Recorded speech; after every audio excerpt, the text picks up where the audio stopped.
दोस्तों बहुत सारे स्टूडेंट को ऐप डाउनलोड नहीं करते बन रहा है या फिर कर भी लिया है तो कोर्स भी नहीं देख पा रहे हैं। तो मैं आज उनको बता दूं कि ये जो सेल्फ स्टडी क्लासेस इस प्रकार से जब आप प्ले स्टोर से करते हैं तो ये आपका वेल जो है आइकन उसमें लगा हुआ है ना। तो इस प्रकार से सेल्फ स्टडी क्लासेस आपको सर्च करना है और ऐसे आइकन में आपको ऐप मिलने वाला है। ठीक है, तो दोस्तों हम देखें कि प्ले स्टोर में आपको इस प्रकार से दिखेगा ये सेल्फ स्टडी क्लासेस। ठीक है, ये प्ले स्टोर में आपको सेल्फ स्टडी क्लासेस का ऐप दिखने वाला है। ठीक है, ये इमेज उसमें डली है, ये आइकन, ये लोगो उसमें डला है। ठीक है, अब दोस्तों इसको इंस्टॉल करना है, यहां से आप इंस्टॉल करेंगे। ठीक है, अब इंस्टॉल करेंगे तो वहां पर आपको नंबर मांगेगा, जीमेल नंबर मांगेगा, तो आपको ओटीपी आएगा, तो आप रजिस्टर करके आगे बढ़ेंगे। तो साथियों आज का सेशन स्टार्ट हो चुका है और दोस्तों जिन भी साथियों ने अभी तक सेल्फ स्टडी क्लासेस का ऐप डाउनलोड नहीं किया है, आप सेल्फ स्टडी क्लासेस का ऐप जरूर डाउनलोड करें। दोस्तों आपको क्या करना है, प्ले स्टोर में सर्च करना है सेल्फ स्टडी क्लासेस। ठीक है, तो ये पूरा आपको लिखा मिल जाएगा और ऐप आपको डाउनलोड कर लेना। अगर दोस्तों आप हिंदी साहित्य की तैयारी कर रहे हैं, UK, LT, TGT, PGT, Punjab master cadre या फिर जूनियर टेट एग्जाम की तैयारी कर रहे हैं, तो दोस्तों ये वीडियो आपके लिए है। ये ऐप जो है सेल्फ स्टडी क्लासेस, ये आपके लिए है। ठीक है, तो जिन भी साथियों ने अभी तक वीडियो को लाइक नहीं किया वो जल्दी से लाइक करें और वीडियो को दोस्तों अपने मित्रों तक शेयर जरूर करें। आज हम द्विवेदी युग को पढ़ने वाले, इसके पहले दोस्तों हमने भारतेंदु युग को पढ़ा आधुनिक काल में। आज अपन द्विवेदी युग को पढ़ेंगे। द्विवेदी युग में आपको बताना है कि द्विवेदी युग का जो नामकरण किया गया वो किसके नाम पर किया गया, ये आपको चयन करना है। ठीक है, तो सभी साथी ऐसे हैं जिन्होंने सेल्फ स्टडी क्लासेस का ऐप डाउनलोड कर लिया है, तो जल्दी जल्दी से फटाफट से उत्तर बताएंगे। द्विवेदी युग नामकरण किया है तो किसने किया है बताइए, है ना, किसके नाम पर किया गया है, ये क्वेश्चन आपको बताना है। तब आपका यहां पर बिल्कुल द्विवेदी युग नामकरण किया गया ये आपसे पूछा गया और आपने बिल्कुल सही आंसर चयन किया है कि महावीर प्रसाद द्विवेदी। महावीर प्रसाद द्विवेदी के नाम पर दोस्तों द्विवेदी युग का नाम पड़ा और महावीर प्रसाद द्विवेदी आपको पता है कि द्विवेदी युग के श्रेष्ठ दोस्तों कवि लेखक माने जाते हैं। और द्विवेदी जो महावीर प्रसाद द्विवेदी हैं, ये सरस्वती पत्रिका के क्या बने थे, सरस्वती पत्रिका के दोस्तों ये संपादक बने थे। कब बने थे, 1903 में। और सरस्वती पत्रिका यानी कि दोस्तों 1900 ईस्वी से ही द्विवेदी युग का आरंभ माना जाता है, 1900 ईस्वी से। ठीक है, ये आपको याद रख लेना। द्विवेदी युग का नामकरण महावीर प्रसाद द्विवेदी के नाम पर किया गया। इन्होंने गद्य और पद्य दोनों के लिए खड़ी बोली में सामान्य बोलचाल की भाषा को प्राथमिकता देने की वकालत की। इनके द्वारा दोस्तों रचित अनुदित व मौलिक 80 ग्रंथ हैं और इनके प्रमुख काव्य संग्रह हैं काव्य मंजूषा, सुमन, काव्य कुंज, अबला विलाप, ये सभी इनकी दोस्तों रचनाएं मानी जाती हैं। ठीक है, ये चीज आपको याद रखना है यहां पर। अब आप पढ़ते हैं अगला क्वेश्चन।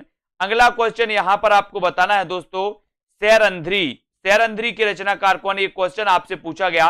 तो फिलहाल यहां पर तो आपको उत्तर दिख रहा होगा कि सैरंध्री के रचनाकार कौन माने जाते हैं, तो उत्तर है आपका मैथिली शरण गुप्त। ये क्वेश्चन पूछा गया है दोस्तों, सैरंध्री के रचनाकार कौन है। सैरंध्री के रचनाकार मैथिली शरण गुप्त हैं। यह गुप्त जी द्वारा रचित नाटक है। सैरंध्री नाटक किसका है, तो ये मैथिली शरण गुप्त का है। इनके द्वारा रचित नाटक है रंग में भंग राजा प्रजा, है ना, ये आपको याद रख लेना दोस्तों। वन वैभव, विकट भट्ट, ब्रहणी, ब्रजांगना, है ना, बैतालिक, शक्ति, स्वदेश, ये इनकी बहुत ही महत्वपूर्ण रचनाएं मानी जाती हैं, इनको याद रख लेना है। और सैरंध्री भी किसकी है दोस्तों, मैथिली शरण गुप्त की रचना मानी जाती है, ये आपको याद रख लेना। ठीक है, बी नंबर आपका मैथिली शरण गुप्त बिल्कुल सही हो जाएगा। ठीक है, अगला क्वेश्चन आपको यहां पर अब चयन करना है। अगला क्वेश्चन है आपका कि कौन सी रचना अयोध्या से उपाध्याय हरिऔध की है। अयोध्या से उपाध्याय हरिऔध आपको पता होगा दोस्तों, अयोध्या से उपाध्याय हरिऔध जो हैं ये द्विवेदी युग के श्रेष्ठ कवि और लेखक माने जाते हैं। अयोध्या से उपाध्याय हरिऔध ने दोस्तों खड़ी बोली का प्रथम महाकाव्य लिखा था जिसका नाम था प्रिय प्रवास, आपको पता है ना। और आपसे अगर पूछा जाए कि खड़ी बोली का प्रथम महाकाव्य कौन सा है, तो प्रिय प्रवास, है ना। अयोध्या से उपाध्याय हरिऔध की रसकला कृष्ण शतक इनकी प्रथम रचना मानी जाती है, ये भी आपको याद रख लेना, कृष्ण शतक। ठीक है, तो यहां पर अयोध्या से उपाध्याय हरिऔध की रचना नहीं है, तो कौन सी नहीं है, यहां पर आपने बिल्कुल सही उत्तर बताया कि वैदेही वनवास तो इनकी रचना है। चुभते चौपदे भी इनकी रचना है, चौके चौपदे भी इनकी रचना है। कौन सी नहीं है? विचित्र विवाह है। विचित्र विवाह इनकी रचना नहीं मानी जाती और उत्तर चला जाता है ए की तरफ। अयोध्या सिंह उपाध्याय द्वारा रचित काव्य ग्रंथ है प्रिय प्रवास, हरिऔध सतसई, मर्म स्पर्श, है ना, कल्पलता, कृष्ण शतक, प्रेम प्रपंच, रसिक रहस्य, ये सारी की सारी मानी जाती हैं दोस्तों इनके, है ना। चौके चौपदे, पारिजात भी है, ठीक है, रस कलश भी इनका ग्रंथ है। ये हरिऔध जी के ग्रंथ माने जाते हैं, इनको आपको याद रख लेना, ठीक है। हाँ, ये विचित्र विवाह है आपका, बिल्कुल सही है, ए नंबर। अगला क्वेश्चन आपको बताना है, द्विवेदी युग का वह साहित्यकार जिन्हें दोस्तों कविता, कामिनी, कांत, भारतेंदु, प्रज्ञेंदु, साहित्य सुधाकर उपाधियों से विभूषित किया गया, तो वो बताना है कि वो कवि कौन सा है। 4 विकल्प है हमारे सामने, जल्दी से लिख बताना है आपको कि द्विवेदी युग का वह साहित्यकार कौन सा है जिसे कविता, कामिनी, कांत कहा जाता है, जिसे भारतेंदु, प्रज्ञेंदु कहा जाता है, जिसे साहित्य सुधाकर कहा जाता है। 4 विकल्प हैं दोस्तों। पहला है नाथुराम शर्मा शंकर, दूसरा भारतेंदु हरिश्चंद्र, तीसरा रामधारी सिंह दिनकर और सूर्यकांत त्रिपाठी निराला। तो आपको पता है कि कविता, कामिनी, कांत, भारतेंदु प्रज्ञेंदु, साहित्य सुधाकर आदि उपाधियों से जो सम्मानित किया गया वो किया गया नाथुराम शर्मा शंकर। नाथुराम शर्मा शंकर को, यानी कि आपका विकल्प नंबर जो ए है वो बिल्कुल सही हो जाता है, ठीक है। इन्हें भारतेंदु प्रज्ञेंदु कहा जाता है, इन्हें साहित्य सुधाकर कहा जाता है, इन्हें कविता, कामिनी, कांत कहा जाता है, यानी कि उत्तर कहां चला जाता है? एक की तरफ, ठीक है। द्विवेदी युग के साहित्यकार नाथुराम शर्मा शंकर को कविता, कामिनी, कांत, है ना, भारतेंदु प्रज्ञेंदु, साहित्य सुधाकर आदि उपाधियों से विभूषित किया गया, ये भी याद रख लेना। और अगला क्वेश्चन है, बताना है आपको मैथिलीशरण गुप्त की काव्य रचना कौन सी नहीं है, कौन सी नहीं है, ये आपसे पूछा गया। तो दोस्तों यहां पर याद रख लेना, ये सिद्धराज है, हिडिंब है, जय भारत भी है, ये कृषक क्रंदन की रचना नहीं है, यानी कि आपका उत्तर डी की तरफ जाता है। डी नंबर कृषक क्रंदन आपका सही हो जाएगा। कृषक क्रंदन ये गया प्रसाद शुक्ल स्नेही की रचना मानी जाती है। किसकी मानी जाती है? गया प्रसाद शुक्ल स्नेही की रचना है। इनकी अन्य रचनाएं हैं प्रेम पच्चीसी, राष्ट्रीय वीणा, त्रिशूल, है ना, तरंग, करुणा तथा कादम्बिनी, ये सभी मानी जाती हैं, है ना। रंग में भंग, जयद्रथ वध, किसान, विकट भट्ट, गुरुकुल, साकेत, भारत भारती, झंकार, यशोधरा, द्वापर, जय भारत, विष्णु प्रिया, हिडिंबा, सिद्धराज, हिंदू बैतालिक तथा पंचवटी आदि ये सभी रचनाएं किसकी हैं? मैथिलीशरण गुप्त की। लेकिन कृषक क्रंदन ये गया प्रसाद शुक्ल स्नेही की है ना। बोले कृषक का क्रंदन गया, कृषक का क्रंदन गया, गया तो गया प्रसाद शुक्ल स्नेही, ठीक है। अगला क्वेश्चन आपसे पूछा जाता है दोस्तों, अगला आपको बताना है कि मैथिलीशरण गुप्त की कौन सी रचना महाभारत संबंधी नहीं है। महाभारत संबंधी कौन सी नहीं है पूछा है यहां पर। तो वन वैभव नहीं है, शक्ति, सैरंध्री या फिर कवसंहार। प्रश्न क्रमांक 6 और 6 में आपको चयन करना है। 6वें का आंसर क्या हो जाएगा? महाभारत संबंधी नहीं है तो कौन सी नहीं है बताइए। 4 विकल्प है, चौथा विकल्प सैरंध्री है ना, चौथा विकल्प सैरंध्री है। और दोस्तों 3 विकल्प आपको दिख रहे होंगे, वन वैभव, शक्ति, है ना, और दोस्तों कवसंहार और सैरंध्री। तो यहां पर आपको इतना याद रखना है कि जो ये शक्ति है, शक्ति ये दोस्तों महाभारत संबंधी नहीं है और उत्तर चला जाता है विकल्प नंबर बी की तरफ, है ना। तो ये बी नंबर आपका बिल्कुल सही है। मैथिलीशरण गुप्त की कौन सी रचना महाभारत संबंधी नहीं है? तो बी नंबर बिल्कुल राइट, है ना, वेरी गुड, बी नंबर आपका सही उत्तर हो जाता है। अब दोस्तों आते हैं अगले प्रश्न की ओर। अगला प्रश्न यहां पर हम देखेंगे कि मैथिलीशरण गुप्त की शक्ति रचना महाभारत संबंधी नहीं, जबकि वन वैभव, वक्संहार, सैरंध्री महाभारत संबंधी रचनाएं हैं, ये भी आपको याद रख लेना। अगला क्वेश्चन आपकी स्क्रीन पर है, हरिऔधकृत काव्योपवन का प्रकाशन वर्ष क्या है? बहुत बढ़िया प्रश्न है, काव्योपवन। सुरभि जी बिल्कुल, हरिऔधकृत काव्योपवन का प्रकाशन वर्ष आपको बताना है। जो भी साथी जूनियर टेट एग्जाम की तैयारी कर रहे हैं, जो भी साथी PGT, TGT, Punjab master cadre exam की तैयारी कर रहे हैं, यूकेएलटी की, वो दोस्तों ऐप डाउनलोड कर लें, प्ले स्टोर में सर्च करें सेल्फ स्टडी क्लासेस, है ना। और जिन भी साथियों को कोर्स में एडमिशन लेना है हिंदी साहित्य के दोस्तों, जूनियर टेट एग्जाम के, मास्टर कैडर एग्जाम के, तो इसकी फीस रखी है दोस्तों अभी आपको 1200 रुपए, ठीक है। तो इस फीस में आप दोस्तों एडमिशन ले सकते हैं और अपनी पढ़ाई को क्रमबद्ध कर सकते हैं। हरियोध कृत काव्योपवन का प्रकाशन वर्ष क्या है, तो उत्तर चला जाता 1909। 1909 यानी सी नंबर, है ना। काव्योपवन सी नंबर 9 आपका बिल्कुल सही हो जाएगा। हरियोध कृत काव्योपवन का प्रकाशन वर्ष 1909 ईस्वी है और हरियोध द्वारा रचित काव्य है प्रिय प्रवास, सभी को पता है। पारिजात, है ना, वैदेही वनवास, कृष्ण शतक इनकी पहली रचना है। प्रेम प्रपंच, चोखे चौपदे, चुपदे चौपदे, है ना। और दोस्तों ये सारी की सारी रचनाएं मानी जाती हैं इनकी, अयोध्या से उपाध्याय हरियोध की। अब अगला क्वेश्चन आपको यहां पर चयन करना है, किसके साहित्य को हम सरस्वती और इंदु में जिस प्रयोगात्मक रूप में देखते हैं वही उस साहित्य का असली रूप है। किसके साहित्य को बताइए, 8 का प्रश्न बताना है। किसके साहित्य को हम सरस्वती और इंदु में जिस प्रयोगात्मक रूप में देखते हैं वही उस साहित्य का असली रूप है। भारतेंदु युग, द्विवेदी युग, छायावादी युग या फिर आधुनिक युग। प्रश्न क्रमांक आपका 8 नंबर आपको चयन करना है, 8वां नंबर। प्रश्न क्रमांक 8 में, और 8 में आपका बिल्कुल सही आंसर हो जाएगा द्विवेदी युग। द्विवेदी युग यानी बी नंबर, ठीक है। किसके साहित्य को हम सरस्वती और इंदु में जिस प्रयोगात्मक रूप में देखते हैं वही उस साहित्य का असली रूप है, ये आपका द्विवेदी युग बिल्कुल सही हो जाएगा। बी नंबर आपका बिल्कुल सही हो जाएगा।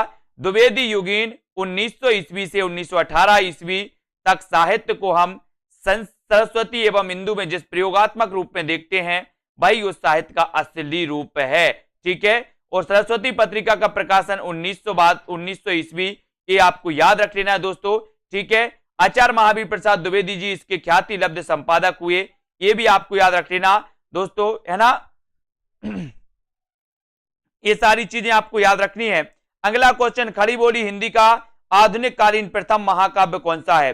खड़ी बोली हिंदी का आधुनिक कालीन प्रथम महाकाव्य कौन सा माना जाता है। खड़ी बोली हिंदी का आधुनिक कालीन प्रथम महाकाव्य कौन सा माना जाता है। या ऐसे भी क्वेश्चन आ सकता है कि खड़ी बोली का प्रथम महाकाव्य कौन सा है, ऐसे भी घुमा के पूछ लिया है आपसे कि खड़ी बोली हिंदी का आधुनिक कालीन प्रथम महाकाव्य कौन सा है, बताइए। 4 विकल्प हमारे पास हैं और सभी को लगभग पता है कि खड़ी बोली हिंदी का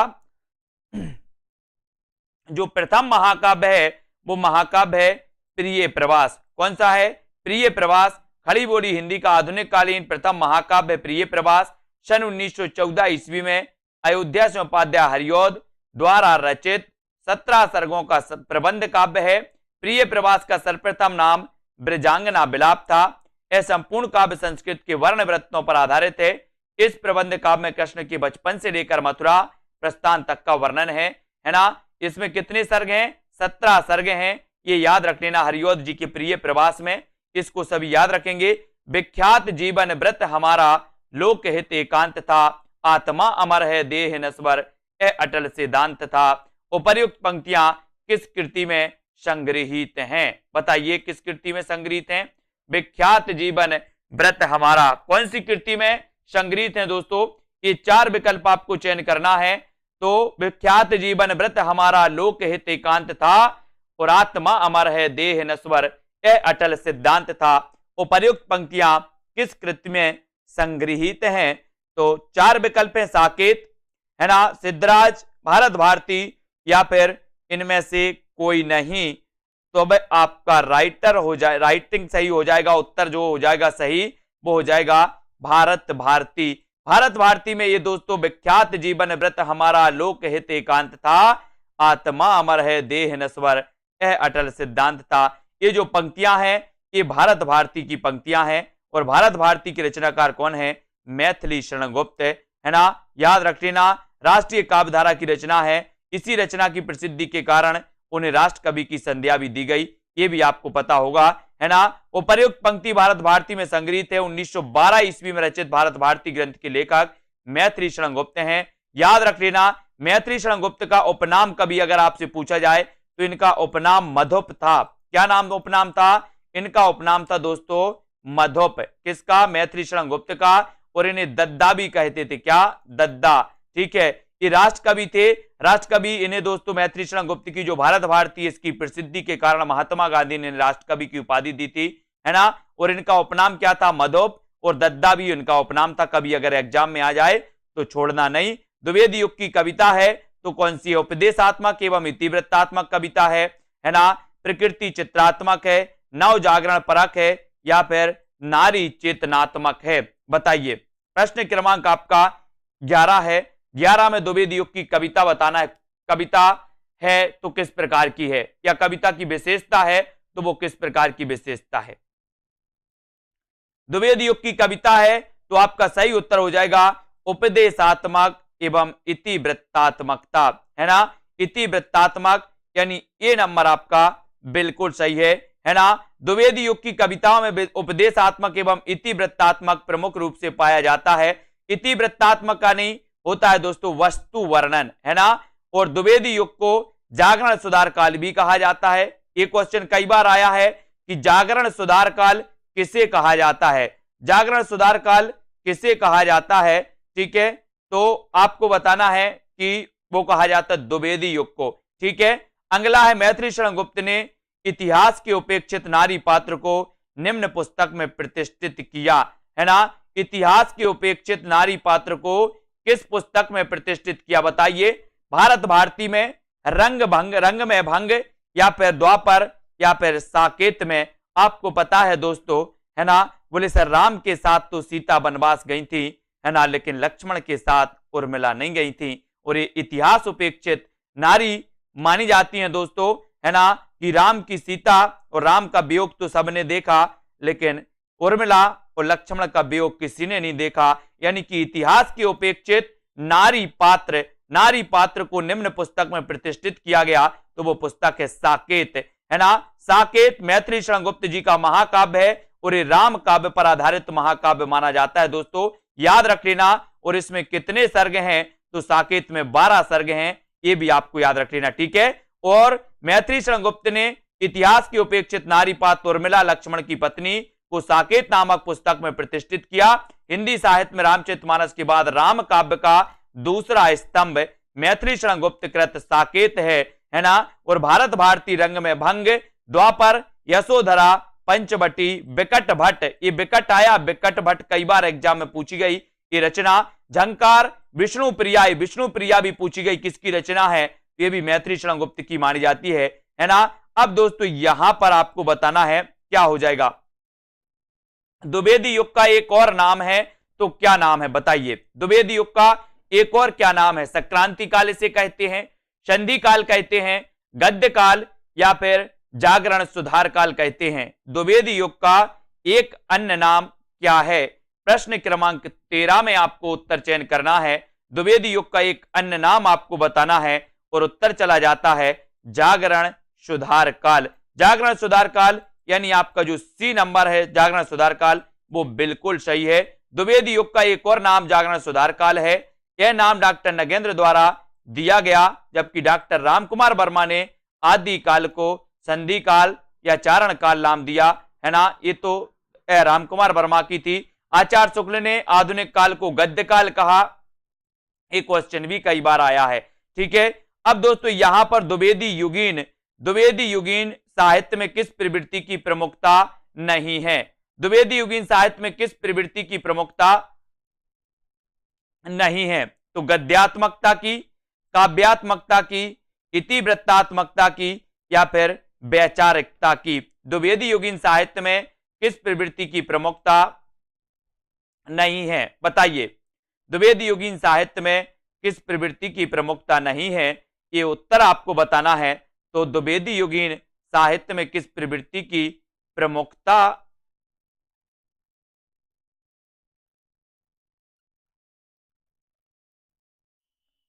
तो यहां पर आपका उत्तर हो जाएगा दोस्तों काव्यात्मकता। ये बी नंबर सही हो जाएगा। यहां पर ये डी नहीं होगा। काव्यात्मकता आपका बिल्कुल सही हो जाएगा, क्योंकि इतिवृत्तात्मकता की प्रमुख विशेषता मानी जाती है ना। तो ये बी नंबर आपका बिल्कुल सही है। गद्यात्मकता, वैचारिकता द्विवेदी युग प्रधान प्रवृत्तियां रही हैं। गद्यात्मकता भी रही है, वैचारिकता भी रही है ना, इतिवृत्तात्मकता भी रही है। नहीं रही तो कौन सी नहीं रही? काव्यात्मकता नहीं रही। और बी नंबर आपका बिल्कुल सही हो जाता है, बी नंबर। ठीक है, वी राइट आंसर हो जाएगा, काव्यात्मकता। ठीक है, राजपूतियान की कथा है तो कौन सी है? किस रचना में राजपूतियान की कथा है, ये आपको बताना है। उत्तर क्या हो जाएगा? सभी लोग बताएंगे। राजपूतियान की कथा, राजपूतियान की कथा है तो कौन सी है? सिद्धराज, रंग में भंग, पंचवटी या फिर साकेत? राजपूतियान की कथा है, आपको चयन करना है। बताइए, प्रश्न क्रमांक है आपका, है ना, यहां पर दोस्तों 15, और 15 में राजपूतियान की कथा कौन सी रही? ये 4 विकल्प में से एक विकल्प का आपको चयन करना। और आपने बिल्कुल सही आंसर बताया कि सर रंग में भंग ये राजपूतियान की कथा रही है, यानी कि बी नंबर आपका बिल्कुल सही हो जाएगा। मैथिली शरण गुप्त इसके रचनाकार हैं, रंग में भंग, है ना। अब यहां पर आते, अगला क्वेश्चन अपना है यहां पर, राजपूतियान की कथा रंग में भंग, है ना, काव्य में समाहित है। रंग में भंग काव्य ग्रंथ की रचयिता मैथिली शरण गुप्त हैं, है ना। आचार्य रामचंद्र शुक्ल ने गुप्त जी को सामंजस्यवादी कवि कहा है, रामचंद्र शुक्ल ने कहा। ठीक है, और गुप्त जी ने स्वयं को कौटुंबिक कवि मात्र कहा। इन्हें भारत भारती लिखने पर महात्मा गांधी ने राष्ट्र कवि की उपाधि दी। इनके द्वारा रचित अन्य काव्य ग्रंथ हैं दोस्तों, जयद्रथ वैद्य इनकी रचना है ना। किसान इनकी रचना है, किसान, है ना, किसान भी इनकी रचना है। विकट भट्ट इनकी रचना है। यशोधरा, भारत भारती, साकेत, गुरुकुल, है ना। विष्णु प्रिया, एक कई बार पूछी गई, विष्णु प्रिया की रचनाकार कौन है? तो ये भी आपको याद रख लेना। साकेत की कथा का मुख्य संबंध किसके चरित्र विकास से जुड़ा है? ये आपको चयन करना है। करिए, 4 विकल्प हैं और साकेत का मुख्य संबंध बताना है किसके चरित्र विकास से जुड़ा है। राम और सीता के, लक्ष्मण और उर्मिला के, भारत और मांडवी के, या फिर लक्ष्मण और सीता के? तो साकेत की कथा का मुख्य जो संबंध है वो किसके चरित्र से के विकास से जुड़ा है? सभी लोग लाइक जरूर कर देंगे। और जिन भी साथियों ने अभी तक self study classes app download नहीं किया है वो प्ले स्टोर में सर्च करें सेल्फ स्टडी क्लासेस, है ना, और ऐप डाउनलोड कर लें। जिन भी साथियों को एडमिशन लेना है कोर्स में हिंदी साहित्य, हिंदी व्याकरण के, जहां पर आपको टॉपिक वाइज टेस्ट भी मिलेंगे, जहां पर आपको हिंदी व्याकरण भी पढ़ाई जाएगी, जहां पर आपको हिंदी साहित्य भी, विस्तृत अध्ययन प्लस ट्रिकी वीडियो भी आपको पढ़ाए जाएंगे, है ना। तो साकेत की कथा का मुख्य संबंध किसके चरित्र विकास से जुड़ा है? तो वो जुड़ा है लक्ष्मण और उर्मिला, यानी कि बी नंबर आपका बिल्कुल सही है। साकेत में हम पढ़ते हैं दोस्तों कि 1931 की तो ये रचना है साकेत, है ना। साकेत गुप्त जी की सर्वश्रेष्ठ रचना है, इसे महाकाव्यों की श्रेणी में रखा गया। इसकी कथा साकेत को केंद्र बनाकर लिखी गई, है ना, और इसकी कथा वस्तु राम और सीता का ना होकर दोस्तों उर्मिला और लक्ष्मण की है। अगला क्वेश्चन है कि मैथिली शरण गुप्त द्वारा रचित जयद्रथ वध क्या है? महाकाव्य है, खंड काव्य है, प्रबंध काव्य है, या फिर इनमें से कोई नहीं? ये आपको बताना है। प्रश्न क्रमांक 17 का आंसर आपको चयन करना है। 17 का आंसर क्या हो जाएगा? और यहां पर मैथिली शरण गुप्त द्वारा रचित जयद्रथ वध ये क्या है? ये कह दे, ये बोलो खंड काव्य है। क्या है? खंड काव्य। ये दोस्तों प्रबंध काव्य के 2 भेद होते हैं। प्रबंध काव्य के एक भेद होता है महाकाव्य, एक होता है खंड काव्य। यह खंड काव्य दिया है, हम खंड काव्य ही लगाएंगे, ठीक है, सी नंबर लगाएंगे, सी नंबर खंड काव्य है, ठीक है। मैथिली शरण गुप्त द्वारा रचित जयद्रथ वध एक खंड काव्य है। किसी महाकाव्य के आंशिक रूप का अनुसरण करने वाली विधा दोस्तों क्या कहलाती है? एक खंड काव्य कहलाती है, ठीक है, इसको याद रखेंगे। मैथिली शरण गुप्त द्वारा रचित जयद्रथ वध में महाभारत के अर्जुन द्वारा जयद्रथ के वध किए जाने की घटना का इसमें वर्णन किया गया है ना। अब अगला क्वेश्चन आपको यहां पर बताना है कि दिवस का अवसान समीपता, गगनता कुछ लोहित हो चला, है ना, तरु शिखा पर थी अब गरजती कमलिनी, कुल कब बल्लभ की प्रभा। ये कई बार पूछा गया दोस्तों, दिवस का अवसान समीपता। ये दिवस का अवसान समीपता, ये पंक्ति आपको बताना है कि पंक्ति किससे है दोस्तों? आंसू से है, परिवर्तन से, किसान से, या प्रिय प्रवास से? यानी कि किस रचना से लिया गया है? बताइए, ये पंक्ति किस रचना से ली गई है, ये बताना है। प्रश्न क्रमांक 18 में, दिवस का अवसान समीप था, है ना, गगन था कुछ लोहित हो चला, तरु शिखा पर थी अब राजती कमलिनी, है ना। ये क्वेश्चन कई बार आया। और दिवस का अवसान समीप था, बोले किसके किसके दिवस का? बोले प्रिय प्रभास, प्रिय के प्रभास का दिवस का अवसान समीप था। याद रख लेना, प्रिय प्रभास आपका सही होगा। प्रिय प्रभास खड़ी बोली का प्रथम महाकाव्य, है ना। इसमें 17 सर्ग हैं प्रिय प्रभास में, ये भी याद रख लेना। और ये दोस्तों किसकी रचना है? अयोध्या से उपाध्याय हरिऔध, है ना। उक्त काव्य पंक्तियों का संबंध दोस्तों द्विवेदी युग के श्रेष्ठ कवि माने जाते हैं अयोध्या से उपाध्याय हरिऔध, और इन्हें कवि सम्राट कहा जाता है। किसे, अगर आपसे कभी पूछा जाए कि कवि सम्राट किसे कहा जाता है, तो अयोध्या से उपाध्याय हरिऔध को। इन्होंने दोस्तों निःशुल्क नागरी प्रचारणी सभा और साहित्य की सेवा के लिए इन्हें कवि सम्राट की उपाधि दी गई थी, है ना। 1914 ईस्वी में रचित प्रिय प्रभास, 17 सर्ग इसमें माने जाते हैं। इसको आपको याद रख लेना दोस्तों। और यहां पर अगला क्वेश्चन आपको बताना है कि द्विवेदी जी ने किस भाषा को कविता के सिंहासन से उतारकर खड़ी बोली को प्रतिष्ठित करने में काफी योगदान दिया? तो बताइए, 4 विकल्प हैं, फारसी भाषा, संस्कृत भाषा, ब्रज भाषा या फिर पाली भाषा। किस भाषा को उतारकर दोस्तों खड़ी बोली को प्रतिष्ठित करने में काफी योगदान दिया? वो ऐसे दोस्तों कवि कौन थे, ऐसे लेखक कौन थे? तो वो लेखक कौन थे दोस्तों, ये भी आपको पता है कि वो महावीर प्रसाद द्विवेदी थे। लेकिन किस भाषा को उतारा था इन्होंने? तो ब्रज भाषा को दोस्तों सिंहासन से उतारकर, कविता के सिंहासन से उतारकर खड़ी बोली को प्रतिष्ठित करने वाले जो आचार्य थे वो द्विवेदी, है ना, आचार्य महावीर प्रसाद द्विवेदी थे। तो ये आपको याद रख लेना है कि द्विवेदी जी ने ब्रज भाषा को कविता के सिंहासन से उतारकर खड़ी बोली को प्रतिष्ठित करने में काफी योगदान दिया। Fort William college Bharatendu Harishchandra तथा समकालीन साहित्यकारों के अतिरिक्त प्रयास से भारतेंदु युग तक खड़ी बोली गद्य, है ना, में प्रतिष्ठित हो गई थी दोस्तों। ये भी आपको याद रख लेना, ठीक है। अगले क्वेश्चन की ओर बढ़ेंगे। भाषा के रूप में स्थापित हो चुकी थी, परंतु कविता की भाषा अब भी ब्रज भाषा ही बनी रही, है ना। चिरगांव किस कवि का जन्म स्थान है? चिरगांव जिला झांसी, बताइए, चिरगांव जिला झांसी किस कवि का जन्म स्थान है? माखनलाल चतुर्वेदी का, मैथिली शरण गुप्त, सुमित्रा कुमारी चौहान या फिर सुमित्रा नंदन पंत? चिरगांव किस कवि का जन्म स्थान है, ये आपको बताना है। प्रश्न क्रमांक है आपका 20 का आंसर आपको बताना है कि चिरगांव किस कवि का जन्म स्थान माना जाता है। माखनलाल चतुर्वेदी का तो नहीं है, किसका है बताइए। और उत्तर आपका बिल्कुल सही आंसर हो जाएगा कि सर चिरगांव जिला झांसी, चिरगांव में जन्म हुआ था राष्ट्र कवि मैथिली शरण गुप्त का, राष्ट्र कवि मैथिली शरण गुप्त का, जिनकी रचना भारत भारती के लिए 1912, ये दोस्तों 1912 की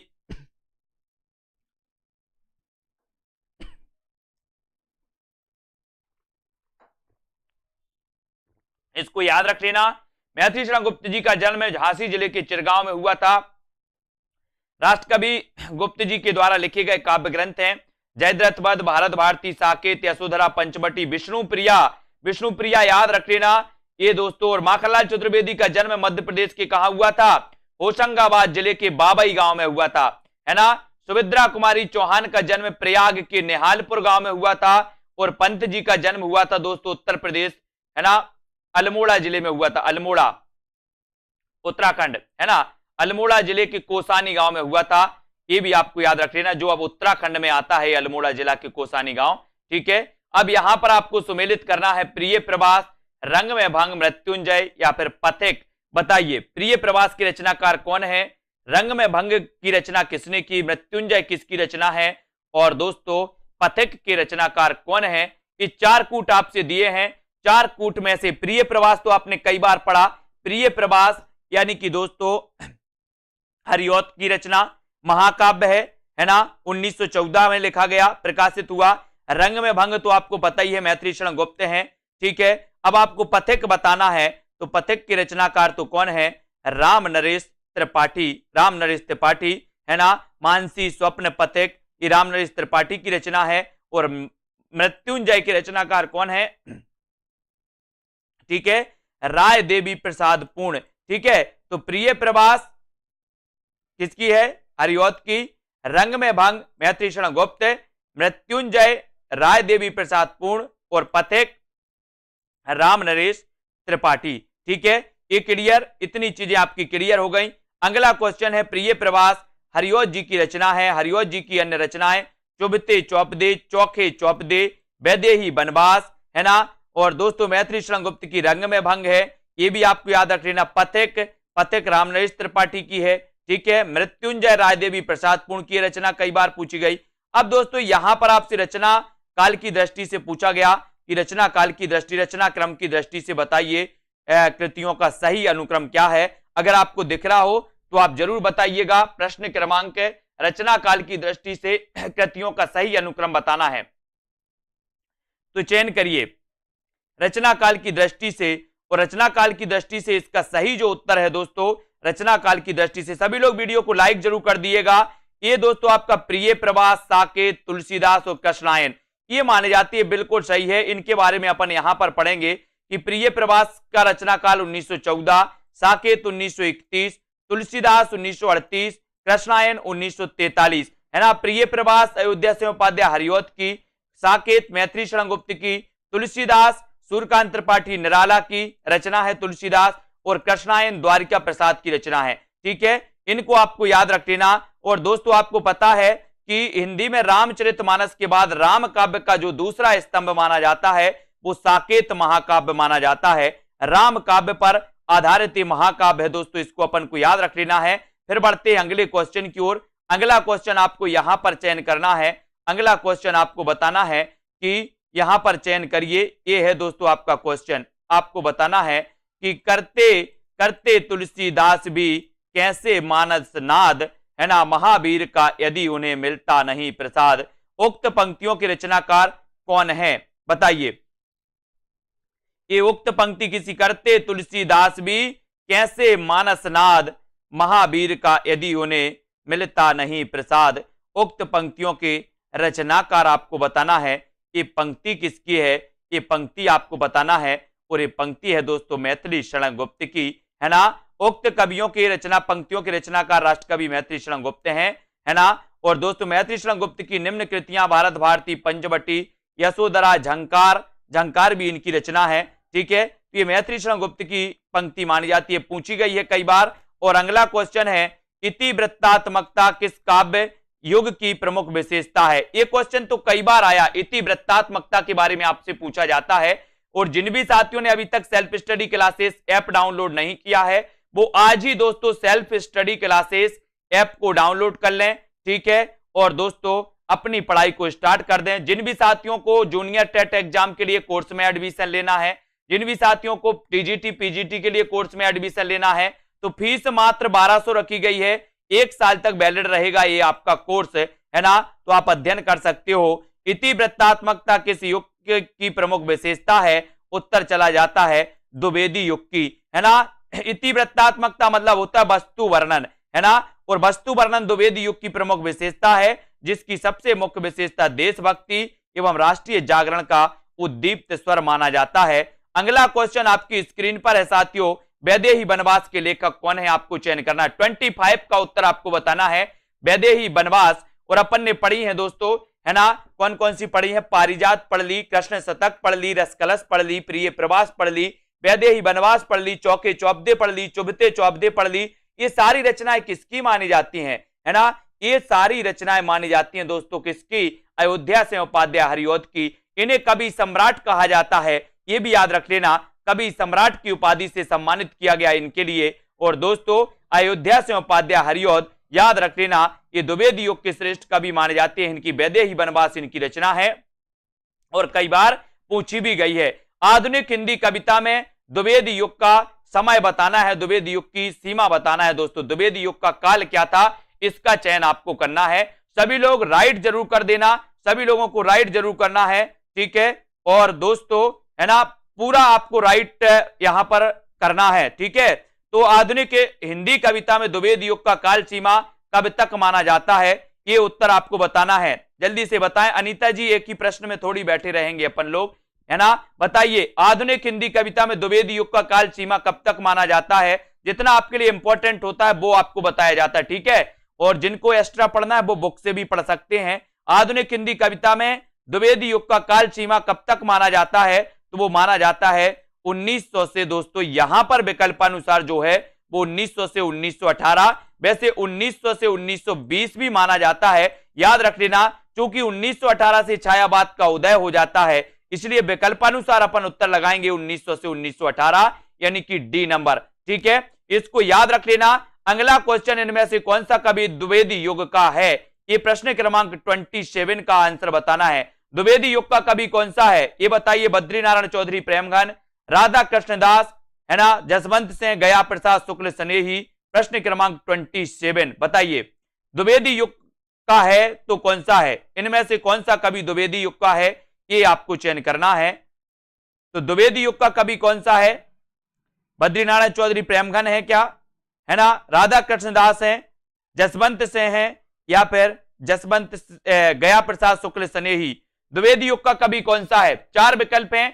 सेल्फ स्टडी क्लासेस ऐप जरूर डाउनलोड करना है आपको साथियों, है ना, और आपको विस्तृत अध्ययन पढ़ना है, ट्रिक से पढ़ना है, टॉपिक वाइज टेस्ट भी लगाना है। तो एक ही कोर्स में आपको ये सब कुछ मिलने वाला है। मात्र एक कोर्स आपको 1200 रुपए में दोस्तों, एडमिशन इसमें आप ले सकते हो, कभी भी ले सकते हो। और द्विवेदी युग का कभी आपसे पूछा गया तो आपने बता दिया गया प्रसाद शुक्ल स्नेही, और उत्तर चला जाता है डी की तरफ। डी नंबर आपका बिल्कुल सही हो जाता है। ये द्विवेदी युग के कवि माने जाते हैं, कौन, गया प्रसाद शुक्ल स्नेही जी। इनको अपन को याद रख लेना है। और यहां पर दोस्तों याद रख लेना है, बद्रीनारायण चौधरी की बात करें तो इनका पूरा नाम था बद्रीनारायण चौधरी प्रेमघन, है ना। और दोस्तों आपको पता है कि ये प्रेमघन का जन्म हुआ था 1855 में, आपको पता होगा, है ना। राधा कृष्णदास का 1865 में। भारतेंदु युग के ये कवि माने जाते हैं, जबकि गया प्रसाद शुक्ल स्नेही 1883, यानी कि ये द्विवेदी युग के कवि माने जाते हैं। इनको भी याद रख लेना। जसवंत सिंह तो आपको पता ही है, इनकी भाषा भूषण रचना है और ये रीतिकाल के कवि हैं। ठीक है, अब अगला क्वेश्चन है, चौपट चपेट और मयंक मंजरी। चौपट चपेट और मयंक मंजरी नाटकों की रचनाकार कौन है, बताइए। चौपट चपेट और मयंक मंजरी, बढ़िया प्रश्न है।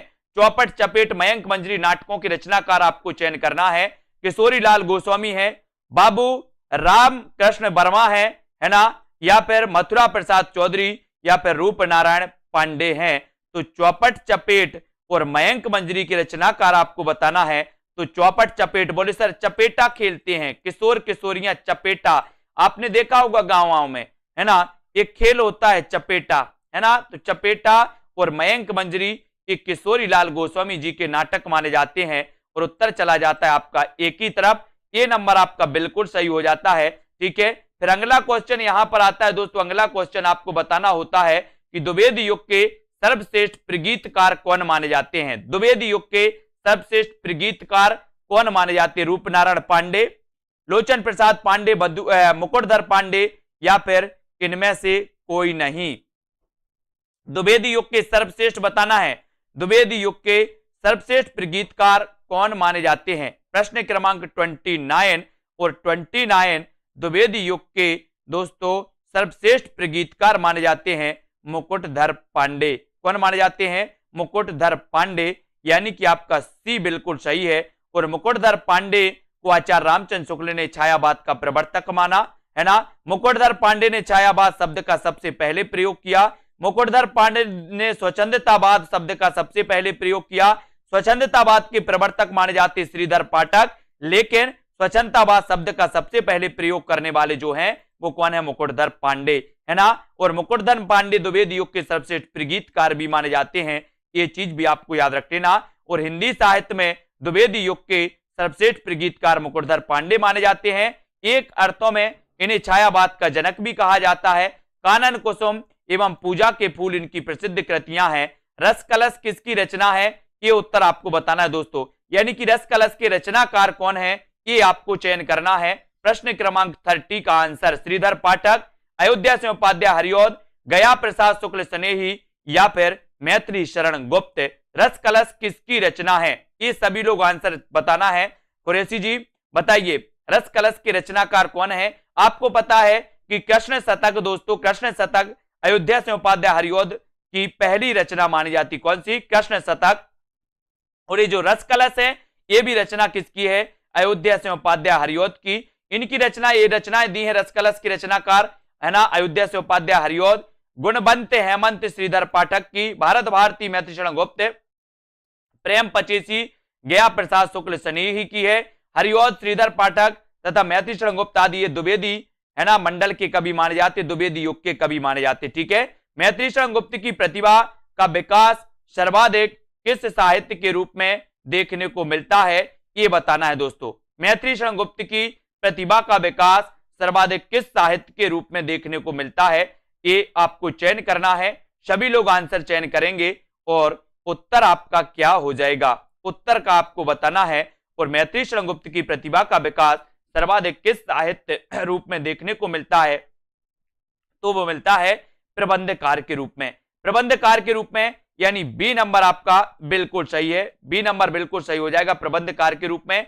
इसको याद करेंगे है ना। मैथिली शरण गुप्त की प्रतिभा का विकास सर्वाधिक प्रबंधकार के रूप में हिंदी साहित्य में देखने को मिलता है। ठीक है, रंग में भंग 1909, जयद्रथ वध, किसान, विकट भट्ट, गुरुकुल, साकेत, भारत भारती, झंकार, यशोधरा, द्वापर, जय भारत, पंचवटी, हिडिंबा, विष्णु प्रिया, इस सारी की सारी रचनाएं किसकी मानी जाती हैं, मैथिली शरण गुप्त की। इन रचनाओं को याद करना है दोस्तों। मैथिली शरण गुप्त की कौन सी रचना नायिका प्रधान नहीं है, ऐसे भी क्वेश्चन आते हैं, नायिका प्रधान कौन सी रचना नहीं है, ये आपको बताना है। पंचवटी नहीं है, विष्णु प्रिया नहीं है, या फिर यशोधरा या साकेत नहीं है। इसका उत्तर सभी लोग बताएंगे, चयन करें सभी लोग, क्या हो जाएगा। मैथिली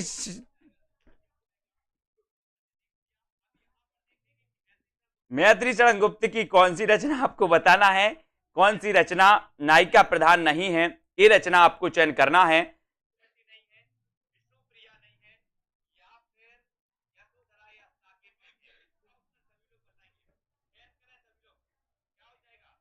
तब आपका बिल्कुल सही है, मैथिली शरण गुप्त की कौन सी रचना नायिका प्रधान नहीं है, उत्तर सही है दोस्तों, पंचवटी। ठीक है,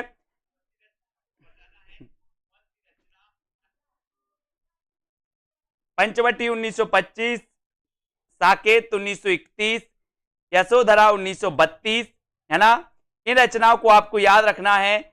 और ये जो रचना है दोस्तों मैथिली शरण गुप्त की, जो पंचवटी रचना है, ये पंचवटी रचना क्या नहीं मानी जाती, नायिका प्रधान नहीं है, यानी कि आपका उत्तर बी नंबर बिल्कुल सही है। बी नंबर आपको चयन करना है यहां पर। ठीक है, बी नंबर, ये नायिका प्रधान नहीं मानी जाती, ये आपको याद रख लेना। यशोधरा आपको पता है दोस्तों, यशोधरा में महात्मा गौतम बुद्ध की पत्नी यशोधरा का वर्णन है, ये भी पता है। ठीक है, इनका दोस्तों खंड काव्य माना जाता है यशोधरा। ठीक है, बहुत बढ़िया। अब यहां पर अगला क्वेश्चन आपको चयन करना है कि मैथिली शरण गुप्त की निम्नलिखित काव्य कृतियों का सही अनुक्रम क्या है। गुप्त जी के बारे में सभी को बताना है, सभी लोग बताएंगे।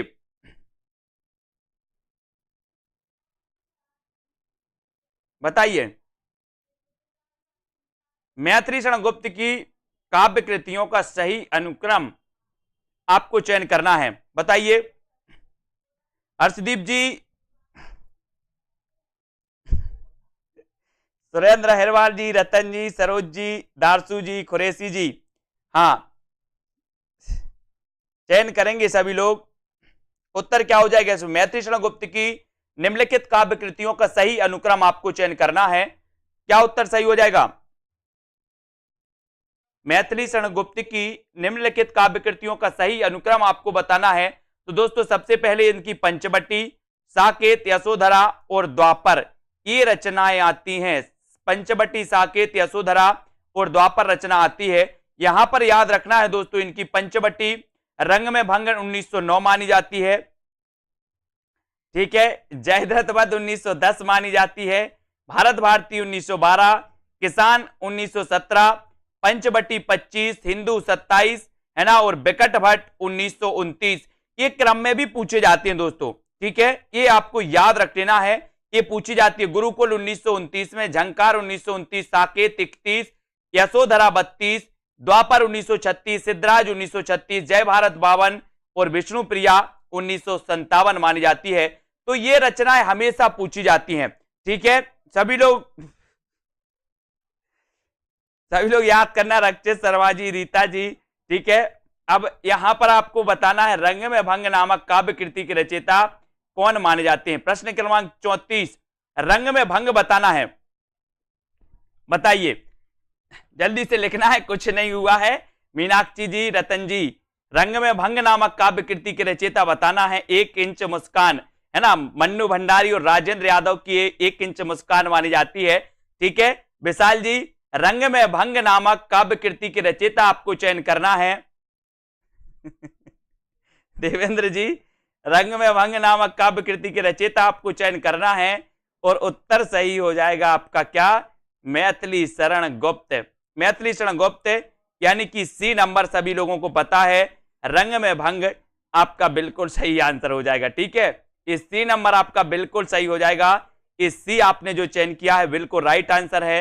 रंग में भंग नामक कृति राजपूतानी आनबान। ऐसा भी क्वेश्चन कई बार आता है दोस्तों कि निम्न में से बताइए कि राजपूतानी आनबान की कथा पर आधारित कौन सी रचना है, तो वो है दोस्तों इनकी रंग में भंग।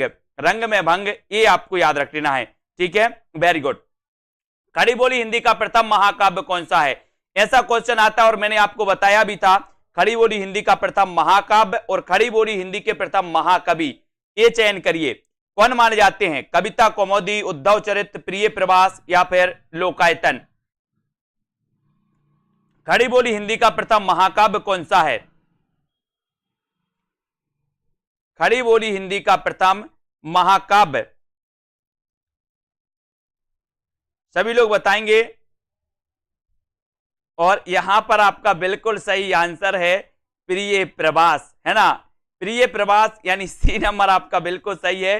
ठीक है, कल्पना जी, ओम प्रकाश जी, हर्षवी जी, सी नंबर आपका। खड़ी बोली हिंदी का प्रथम महाकाव्य माना जाता है प्रिय प्रवास और खड़ी बोली हिंदी के प्रथम महाकवि माने जाते हैं दोस्तों, कौन माने जाते हैं महाकवि, अयोध्या से उपाध्याय हरिऔध। अयोध्या से उपाध्याय हरिऔध माने जाते हैं, ये चीज आपको याद रखनी। ठीक है, 1914 ईस्वी में अयोध्या से उपाध्याय हरिऔध द्वारा रचित प्रिय प्रवास हिंदी खड़ी बोली का प्रथम महाकाव्य है। और अगर आपसे क्वेश्चन पूछा जाए कि हिंदी खड़ी बोली के प्रथम महाकवि कौन है, तो महाकवि कौन होंगे, जो महाकाव्य लिखेगा, यानी कि उत्तर कहां चला जाएगा, अयोध्या से उपाध्याय हरिऔध की तरफ। ठीक है, अगला क्वेश्चन आपकी स्क्रीन पर है, कौन सा काव्य ग्रंथ नहीं है। काव्य ग्रंथ कौन सा नहीं है, वैदेही वनवास, है ना, या फिर पथिक, भारत भारती या फिर रसक रंजन। कौन सा काव्य ग्रंथ नहीं है, ये आपको चयन करना है, कौन सा नहीं है बताइए। शिवानी सिंह जी, रीता जी, ज्योति जी, पार्टी होगी बिल्कुल, सभी को आमंत्रण सभी को जाएगा। कुरैशी जी, है ना,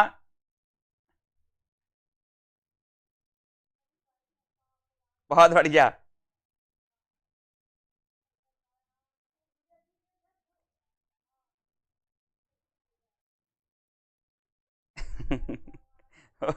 निम्न में से कौन सा काव्य ग्रंथ नहीं है, तो ये नहीं माना जाता रसक रंजन। कौन सा नहीं माना जाता, रसक रंजन, यानी सी नंबर आपका बिल्कुल सही है, सी आपका सही है। ठीक है, आप सभी लोग उत्तर देंगे, है ना, सी नंबर रसक रंजन आपका बिल्कुल सही हो जाएगा। ठीक है, अब यहां पर आते हैं, यहां पर आते दोस्तों, रसक रंजन काव्य ग्रंथ नहीं है, तो ये भारत भारती राष्ट्रकवि मैथिली शरण गुप्त द्वारा 1912 में रचित काव्य ग्रंथ भारत भारती है। ठीक है, जिसमें गुप्त जी ने देश प्रेम एवं राष्ट्रीयता की स्वर दिया है और इसी कारण भारत भारती रचना को अंग्रेजी सरकार द्वारा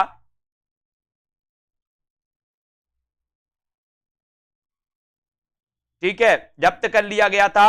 और दोस्तों, राम कथा पर आधारित काव्य ग्रंथ है ये कौन सा, वैदेही वनवास और पथिक रामराज त्रिपाठी की एक काव्य कृति है। इनको आपको याद रख लेना। बात कर लेते हैं दोस्तों, काहे कि अब आपको बात करना है साकेत महाकाव्य का सर्वाधिक मार्मिक सर्ग आपसे पूछा गया, तो ये उत्तर सभी लोग कमेंट में उत्तर बताएंगे अब। ठीक है, उत्तर आपको बताना है और भी दूसरे कमेंट आपके नहीं आने चाहिए अब। ठीक है, साकेत महाकाव्य का सर्वाधिक मार्मिक सर्ग क्या होता है, तो उत्तर चला जाता है, कौन सा है दोस्तों, नवम। नवम सर्ग होता है, नवम सर्ग ये जो है ये सर्वाधिक मार्मिक सर्ग माना जाता है और उत्तर आपका हो जाता है डी नंबर, डी नंबर। ठीक है, डी आपका बिल्कुल सही है। ठीक है, अब सभी लोग ध्यान देंगे कमेंट में उत्तर बताने का, कौन कौन गलत बता रहा हम पूरा देख रहे हैं। साकेत महाकाव्य सर्वाधिक मार्मिक नवम सर्ग माना जाता है साकेत का। ठीक है, साकेत महाकाव्य है और रामचरितमानस के बाद दोस्तों ये दूसरा महाकाव्य है, दूसरा महाकाव्य राम काव्य पर आधारित। ये भी आपको याद रख लेना, ठीक है, ये याद रखना है। और दोस्तों अयोध्या सिंह उपाध्याय हरिओ द्वारा लिखित काव्य ग्रंथ कौन सा है? अयोध्या सिंह उपाध्याय हरिओ द्वारा बताना है कौन सा है। पथिक है, कनुप्रिया, बासव दत्ता या फिर चौके चौपदे। अयोध्या सिंह उपाध्याय हरिओ द्वारा लिखित काव्य ग्रंथ कौन सा माना जाता है? सभी लोग बताएं। और उत्तर हो जाएगा दोस्तों चौके चौपदे, है ना, चौके चौपदे, यानी कि सी नंबर आपका बिल्कुल सही है ना। अयोध्या सिंह उपाध्याय हरिओ द्वारा लिखित काव्य ग्रंथ है तो वो ग्रंथ है चौके चौपदे, और सी आपका बिल्कुल सही हो जाता है। सी आपने जो बताया बिल्कुल राइट आंसर है, चौके चौपदे। रस कलश, वैदेही बनवास, चुभते चौबते, पद्म प्रसून, प्रिय प्रवास, ये सारी की सारी रचनाएं मानी जाती हैं दोस्तों। किसकी मानी जाती हैं? अयोध्या सिंह उपाध्याय हरिओ की। खड़ी बोली के प्रथम महाकवि कहे जाते हैं अयोध्या सिंह उपाध्याय हरिओ। इनको भी याद रखेंगे दोस्तों। अगला क्वेश्चन आपकी स्क्रीन पर आपको दिया जाता है कि द्विवेदी युग के संपूर्णतः प्रतिनिधि कवि हैं तो कौन है? द्विवेदी युग के संपूर्णतः प्रतिनिधि कवि कौन माने जाते हैं? ये प्रश्न क्रमांक 39 का उत्तर आपको बताना है। श्रीधर पाठक, हरिओ, मैथिली शरण गुप्त या फिर इनमें से कोई नहीं। द्विवेदी युग के संपूर्णता है, बताइए प्रतिनिधि कवि कौन माने जाते हैं? 4 विकल्प है दोस्तों। मैंने आज बताया था आपको कि द्विवेदी युग के जो माने जाते हैं संपूर्णतः प्रतिनिधि कवि वो माने जाते हैं कौन? कौन माने जाते हैं? मैथिली शरण गुप्त। मैथिली शरण गुप्त, यानी सी नंबर आपका मैथिली शरण गुप्त बिल्कुल सही हो जाएगा। मैथिली शरण गुप्त द्विवेदी युग के संपूर्णतः प्रतिनिधि कवि हैं, है ना। भारत भारती, साकेत, यशोधरा, पंचवटी, जय भारत, झंकार, द्वापर, जयद्रथ वध, है ना, ये सारी रचनाएं मानी जाती हैं दोस्तों। किसकी मानी जाती हैं? अपने मैथिली शरण गुप्त साहब की। अब आपको भारत भारती में किस भावना की रूपरेखा प्रस्तुत है, ये उत्तर आपको बताना है। बताइए, तो यहां पर सीधा सीधा है, भारत भारती में किस भावना की रूपरेखा प्रस्तुत है? तो आपका उत्तर हो जाता है राष्ट्रीय भावना। राष्ट्रीय भावना की रूपरेखा प्रस्तुत की गई है ना। तो उत्तर कौन सा होता है? विकल्प नंबर वी, ठीक है। भारत भारती 1912 इसका रचना काल, और इसी रचना के कारण, इसी रचना की राष्ट्रीय भावना के कारण दोस्तों जो है किसको? गुप्त जी को राष्ट्र कवि की उपाधि भी मिली थी महात्मा गांधी द्वारा, ठीक है, बिल्कुल सही, बहुत बढ़िया। अगला क्वेश्चन आपकी स्क्रीन पर है दोस्तों, रत्नाकृत गंगा उतरण। रत्नाकृत गंगा उतरण आपको बताना है किस छंद में लिखा गया है? रत्नाकृत गंगा उतरण किस छंद में लिखा गया, ये आंसर बताना है। कभी कभी ऐसा भी क्वेश्चन आता है कि गंगा उतरण के रचनाकार कौन है, तो गंगा में अवतरण लेने वाला बोले सर रतन ही होगा कोई, ठीक है। तो ये 41 का आंसर बताना है। सभी लोग लाइक जरूर कर देना, और जिन भी साथियों को एडमिशन लेना है दोस्तों कोर्स में, वो एडमिशन लें, है ना। सेल्फ स्टडी क्लासेस आपको क्या करना है? प्ले स्टोर में सर्च करना है सेल्फ स्टडी क्लासेस, है ना, और दोस्तों लग जाना है अपनी पढ़ाई में। ऐप को डाउनलोड करिए, कोर्स में एडमिशन लेना है तो कोर्स में एडमिशन लीजिए, ठीक है, और अपनी तैयारी व्यवस्थित करिए, पढ़ाई करिए। जूनियर टेट वाले हों, है ना, या फिर दोस्तों अपने टीजीटी, पीजीटी, यूकेएलटी वाले या मास्टर कैडर वाले हों, सभी। तो ये गंगा उतरण किस छंद में लिखा गया, ये आपसे पूछा गया, तो आपने लगाया है रोला। रोला यानी सी नंबर आपका बिल्कुल सही है। द्विवेदी युग के ब्रज भाषा के कवि जगन्नाथ दास रत्नाकर ने गंगा उतरण नामक काव्य ग्रंथ की रचना की, और ये किस छंद में की? रोला छंद में, ठीक है। इसके प्रत्येक चरण में 24 मात्राएं होती हैं, है ना, रोला में, ठीक है। अगला क्वेश्चन है, भक्ति काल में गृहस्थ जीवन का जैसा सुंदर चित्रण सूरदास में मिलता है, वैसा ही आधुनिक काल के किस कवि में यह मिलता है? बताइए किस कवि में मिलता है आधुनिक काल के? भक्ति काल में गृहस्थ जीवन का जैसा सुंदर चित्रण सूरदास में मिलता है, वैसा ही आधुनिक काल के किस कवि में यह मिलता है? ये आपको बताना है। 42 का आंसर बताना है, ठीक है। प्रयोगवाद के पूरे वीडियो आएंगे। सेकंड बैच का जो टेस्ट है प्रयोगवाद के आपको पूरे वीडियो पढ़ना है। 17 तारीख को सेकंड बैच का टेस्ट होगा, है ना। और भक्ति काल में गृहस्थ जीवन का जैसा सुंदर चित्रण सूरदास में मिलता है, वैसा ही आधुनिक काल के किस कवि में मिलता है?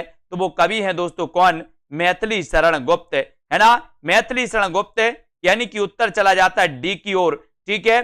द्विवेदी युगीन जो मैथिली शरण गुप्त जी हैं दोस्तों, है ना, इनकी रचनाओं में भी भक्त सूरदास की भांति ग्रस्त जीवन का सुंदर वर्णन मिलता है। इसको आपको याद रख लेना है ना। ये सारी की सारी रचनाएं तो आपको पता ही है दोस्तों मैथिली शरण गुप्त जी की।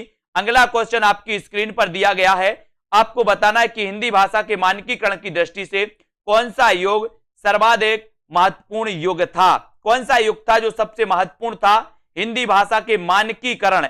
आपने देखा होगा दोस्तों कि खड़ी बोली की जो पूर्ण प्रतिष्ठा हुई वो हुई कब हुई? द्विवेदी युग में, है ना। काव्य की रचना, काव्य की भाषा भी बन गई, है ना, और दोस्तों गद्य की भाषा भी बन गई। कौन सी? खड़ी बोली। आपने देखा होगा। तो यहां पर आपका बिल्कुल सही आंसर हो जाएगा कि हिंदी भाषा के मानकीकरण की दृष्टि से कौन सा युग सर्वाधिक महत्वपूर्ण युग था, तो वो युग था द्विवेदी युग। कौन सा युग था? द्विवेदी युग। और बी नंबर आपका द्विवेदी युग बिल्कुल सही हो जाता है, राइट हो जाता है। ठीक है, याद रखोगे हिंदी भाषा के मानकीकरण की दृष्टि से दोस्तों द्विवेदी युग सर्वाधिक महत्वपूर्ण युग था। इसका श्रेय पूरी तरह से आचार्य महावीर प्रसाद द्विवेदी को जाता है, सरस्वती पत्रिका को है। द्विवेदी जी वर्तनी, शुद्धता, उचित शब्दों, ब्राह्म चिन्हों के प्रयोग इत्यादि पर विशेष जोर दिया करते थे। ठीक है, और भारतेंदु युग को नव जागरण युग के नाम से जाना जाता है। ये आपको पता है दोस्तों। गद्य का विकास काल माना जाता है, प्राय सभी आधुनिक गद्य विधाओं का विकास इसी काल में हुआ था दोस्तों। ये आपको याद रख लेना भारतेंदु युग में। और हिंदी कविता में मुक्तक छंद का प्रवेश छायावाद की प्रमुख देन है, मुक्तक छंद का। ठीक है, और परंपरा में दोस्तों हटकर नए भावबोधों का प्रकाशन प्रगतिवाद की प्रमुख उपलब्धि है। ये तो आपको पता ही है मुक्त छंद का। ठीक है, किसान की रचनाकार कौन है? किसान, बताइए किसान की रचनाकार कौन है? 44 का उत्तर सभी लोग लाइक करेंगे। जो भी हमारे साथी हैं दोस्तों, यूपी टेट का भी नोटिफिकेशन आ गया है, आप बढ़िया तैयार करिए, है ना। यूपी टेट में जो हिंदी पूछी जाती है, हिंदी की रचनाएं पूछी जाती हैं, उन रचनाओं को मैंने बहुत अच्छे से याद करवाया है। आप लोग पढ़ते रहिए उन रचनाओं में। दोस्तों किसान की रचनाकार आपको बताना है, तो किसान के रचनाकार माने जाते हैं कौन? बोले सर किसान मैथी बोता है। क्या बोता है गीतिका जी? मैथी बोता है, मैथी, है ना। तो मैथी से बनेगा मैथिली शरण गुप्त। किसान के रचनाकार हैं मैथिली शरण गुप्त, क्योंकि किसान मैथी बोता है तो मैथिली शरण गुप्त, यानी ये नंबर आपका बिल्कुल सही हो जाएगा। ये आपका सही है। रंग किसान, रंग में भंग, जयद्रथ वध, विकट भट्ट, है ना, पिलासी का युद्ध, गुरुकुल, साकेत, पंचवटी, सिद्धराज, ठीक है, ये यशोधरा, ये सारी रचनाएं मानी जाती हैं दोस्तों किसकी? मैथिली शरण गुप्त की। और ये द्विवेदी युग के कवि माने जाते हैं गुप्त जी। राष्ट्र कवि भी इन्हें कहा गया, और राष्ट्र कवि इन्हें दोस्तों इनकी प्रसिद्ध रचना 1912 में जो प्रकाशित हुई थी वो रचना, ठीक है, उसके कारण दोस्तों इन्हें प्रसिद्धि के कारण इन्हें राष्ट्र कवि की उपाधि दी थी। किसने दी थी राष्ट्र कवि की उपाधि? वो दी थी महात्मा गांधी जी ने। ठीक है, साकेत में कितने सर्ग हैं? बढ़िया प्रश्न है। साकेत दोस्तों 1931 का इसका रचना काल है ना। साकेत में बताना है इसका नवम सर्ग बड़ा मार्मिक सर्ग माना जाता है। उर्मिला और लक्ष्मण से संबंधित दोस्तों ये बहुत ही मार्मिक सर्ग है, इसको भी आपको याद रख लेना है। अब आपको बताना है, उत्तर बताना है कल्पना जी कि साकेत में कितने सर्ग हैं। ये उत्तर आपको चयन करना है। चयन करिए सभी लोग, साकेत में कितने सर्ग हैं ये आपको बताना है। 4 विकल्प हैं, 15, 11, 7 या फिर 12। तो आपको पता है कि सर अगर साकेत में पूछे हैं तो साकेत में 12 सर्ग हैं। अगर कामायनी में पूछा जाता तो 15 सर्ग हैं। अगर प्रिय प्रवास में पूछा जाता तो 17 सर्ग हैं, है ना। और रामचरितमानस में पूछा जाता तो 7 सर्ग हैं, है ना। ये हमेशा पूछे जाते हैं। कामायनी में 15 सर्ग, साकेत में 12 सर्ग, प्रिय प्रवास में 17 सर्ग, है ना, और रामचरितमानस में 7 सर्ग। ये क्वेश्चन आते हैं, हमेशा इनके लिए तैयार रहना है। और दोस्तों अगला क्वेश्चन है आपका कि खड़ी बोली का प्रथम महाकाव्य कौन सा है? बढ़िया प्रश्न है। अगर आपसे कभी महाकवि भी मैंने आपको बताया कि कभी खड़ी बोली का प्रथम महाकवि अगर पूछा जाए तो महाकवि के लिए भी रीनू जी, आकाश जी, विजय जी तैयार रहना है। और खड़ी बोली का प्रथम महाकाव्य कौन सा है ऐसा पूछा गया। जिन भी साथियों को दोस्तों एडमिशन लेना हिंदी साहित्य में आप ले सकते हो। मस्ती से पढ़ाएंगे, मजेदार तरीके से पढ़ाएंगे। कभी आपको नहीं लगेगा कि हम पढ़ाई कर रहे हैं, हंसते हंसते, है ना, और मुस्कुराते मुस्कुराते आपको बहुत सारी चीजें याद हो जाएंगी। आपको खुद पता नहीं चलेगा कि हिंदी साहित्य हो कितना याद गया है ना। खड़ी बोली का प्रथम महाकाव्य प्रिय प्रवास प्रिय प्रभास बी नंबर। यहां तो केवल अपन प्रैक्टिस से पढ़ते हैं दोस्तों, टेस्ट लगाते हैं, पुस्तक से पढ़ते हैं, है ना। बाकी आपको बहुत अच्छे तरीके से पढ़ाया जाता है दोस्तों। कहां पर? ऐप में विस्तृत भी पढ़ाया जाता है, ट्रिक से भी पढ़ाया जाता है, सारी चीजें। प्रिय प्रभास को खड़ी बोली का प्रथम महाकाव्य माना जाता, इसके रचयिता हरियोध माने जाते हैं, है ना, ये भी याद रख लेना। साकेत महाकाव्य दोस्तों मैथिली शरण गुप्त का है। कामायनी महाकाव्य जयशंकर प्रसाद का है। और लोकायतन महाकाव्य के रचयिता भी कौन है? सुमित्रा नंदन पंत, जिन्हें प्रकृति का चितेरा कवि कहा जाता है, जिन्हें दोस्तों जो है इनकी रचना जो पल्लव है, जिसे छायावाद का घोषणा पत्र कहा जाता है, पल्लव को छायावाद का मैनिफेस्टो कहा जाता है। अब अगला क्वेश्चन जो आपको बताना है वो क्वेश्चन यहां पर आता है कि क्षत्रिय उठो अब तो कुयस की कालीमा को मैट दो, है ना, निज देश को जीवन सहित तन मन धन, है ना, तथा धन भेंट दो। वैस्यो सुनो व्यापार सारा मिट चुका है, देश का सब धन विदेशी हर रहे हैं, पार है क्या किलेश का। ये उपर्युक्त पंक्तियों के रचनाकार कौन माने जाए? ऐसी कौन बात करेगा दोस्तों अंग्रेजों के समय, ऐसी कौन बात करेगा जिसमें दम होगी? जो राष्ट्र की दोस्तों राष्ट्र भावना से लिखेगा वो ही करेगा, है ना। तो राष्ट्र भावना से लिखने वाले जो कवि थे वो कवि थे कौन थे? मैथिली शरण गुप्त। यानी कि आपका उत्तर बी नंबर मैथिली शरण गुप्त बिल्कुल सही हो जाएगा। उपर्युक्त पंक्तियों के रचनाकार मैथिली शरण गुप्त जी। भारत भारती रंग में भंग विकट केल इनकी अन्य रचनाएं हैं तथा ये राष्ट्र कवि के पद पर आसीन है ना। ये तो बिल्कुल सही है, ठीक है। प्रिय की सुदिसी ए सरिताएं ए कानन कांतार, है ना, सुसज्जित में तो नहीं किंतु है मेरा हृदय किसी प्रियतम से परिचित, जिसके प्रेम पत्र आते हैं प्रायः सुख संवाद सन्निहित। उपर्युक्त काव्य पंक्तियां, ये काव्य पंक्तियां किस कवि की हैं बताइए? ये काव्य पंक्तियां आपको चयन करना है। अयोध्या सिंह उपाध्याय हरियोध की हैं, रामनरेश त्रिपाठी या फिर लाला भगवान दीन की। ऐसे कौन से साथी हैं दोस्तों जिन्होंने अभी तक सेल्फ स्टडी क्लासेस का ऐप डाउनलोड नहीं किया? आप ऐप डाउनलोड करिए दोस्तों। जल्दी दोस्तों फ्री आपके लिए टेस्ट सीरीज चलाई जानी है ना, हिंदी साहित्य की। दोस्तों रोज अपन 20 क्वेश्चन की एक टेस्ट सीरीज में तैयार करवा रहा हूं, वो तैयार आपको रोज एक फ्री सभी के लिए उपलब्ध होगी। रोज 20 क्वेश्चन की टेस्ट सीरीज आपको करवाई जाएगी, है ना। तो जिन भी साथियों ने सेल्फ स्टडी क्लासेस का ऐप डाउनलोड नहीं किया वो जरूर कर लें, फायदा ही होगा आपके लिए, है ना। जिनको कोर्स में एडमिशन लेना वो कोर्स में एडमिशन लेकर के पढ़ सकते हैं। और यहां पर आपका बिल्कुल सही उत्तर है राम नरेश त्रिपाठी, यानी बी नंबर आपका बिल्कुल सही है। बी आपका राइट आंसर हो जाता है। पंक्तियां त्रिपाठी जी की हैं, त्रिपाठी जी, है ना। और त्रिपाठी जी की रचना ये आपको याद रख लेना, मिलन, सत्रा, पथिक, है ना, मानसी, स्वप्न और कविता कौमुदी। कविता कौमुदी भी आपको याद रख लेना। अभी तक आपने रचनाएं पढ़ी होंगी कि सर मिलन, मानसी, पथिक, स्वप्न, ये रचनाएं तो आपने पढ़ी हैं, लेकिन अब कविता कौमुदी भी आपको पता होनी चाहिए कि कविता कौमुदी भी दोस्तों रामनरेश त्रिपाठी की रचना मानी जाती है। इसको सभी लोग याद रख लेना,